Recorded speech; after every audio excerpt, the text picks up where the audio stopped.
12 апрелде тиякта Международный федерациядан ВАДАдан канынан миллионы табылды деп атат да. Мен будан мурун чемпионат Азияда бир ай мурун чемпионат Азияда Таиландда күрөшүп өттүм. Ал жерден каным текшергенде мен таза чыккан да. Если мен ошол жерден каныман эче миллион чыкканда мени кой бермек эмес да, международный мындай лицензионный турнирге. Эми бул жерде мейли миллиону чыкты дегенде деле меники 0,85 грамм допустим болот. 0,1 граммга чейин допустим да негизичи.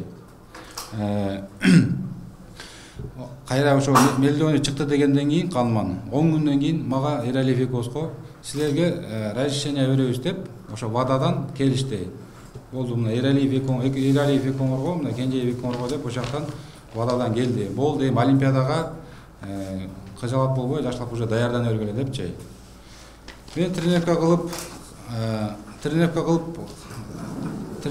кайра баштап эме кылгандан кийин 10 күндөн кийин кайра буну деген Международный федерацияга өткөрүп салдык деп кайра ошону менин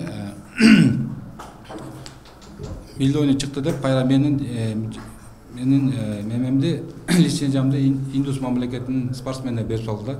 Бул жерден негизи мындай келип сиздер менен байланышып отурганым себеби бул жерден негизи мен чыкпашым керек эле да. Бул жерден менин камымды талашкан Олимпийский комитеттин представителери, спорт комитеттер келип ушу менин камымды талашып, менин лицензиямды талашыш керек болчу да.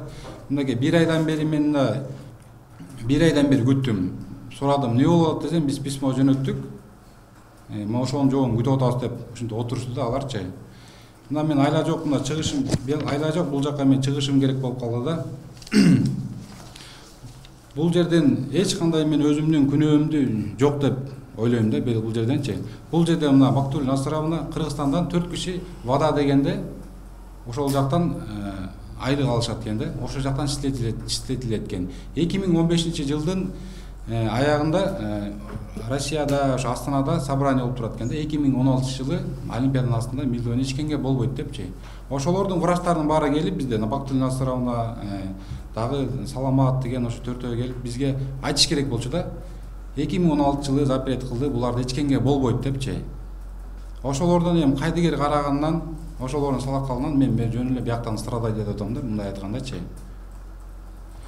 Бул жерден ошо кайрылып кетет элем, урматтуу Алмазбек Шашенович, өзүңүз ушуну бир көзөмөлгө алып, өзүңүз бир жакшылап бир карап койбосоңуз, бул жакта федерациябы, спорт агентствобу мындай кандайдыр бир кайдыгер мындай карап атат да.